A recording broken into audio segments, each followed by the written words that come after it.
స్థాయిలో కనీసం పోయి చూడనీయట్లేదు.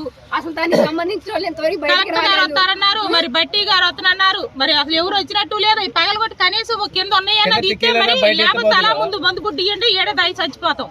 ఎట్ట సత్యం పోయింది, ఎట్ట సత్యం పోయింది. ఆరుగాలం చేసి తీసుకొచ్చి పెట్టిన వాడు ఆ పని చేసిండు. మరి ఇప్పుడు కట్టాలి, మేము కూలోళ్ళకి కట్టాలా, కోత కోసిన వాళ్ళకి కట్టాలా, కౌలోడికి కట్టుకోవాలా, అందరం కట్టాలా. అసలు కనీసం మమ్మల్ని లోపలికి కూడా పోనీయట్లేదు. అక్కడ ఉన్న ఆడియో వాళ్ళతో అన్న మాట్లాడితే అసలు ఏం చెబుతారు, అది పగలగొట్టే మార్గంలో చూపిస్తారు. మరి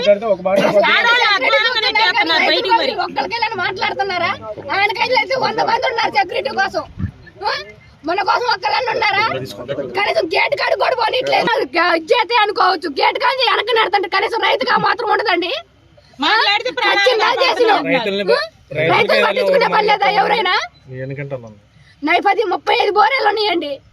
నేను పెట్టి 15 రోజులు కూడా కావట్లేదు. నా పిల్లడు చదువు కోసం పెట్టుకున్నా. నేను నాకు భర్త లేడు. నా భర్త 10 సంవత్సరాల క్రితం కరెంట్ షాక్ కొట్టి చచ్చిపోయిండు.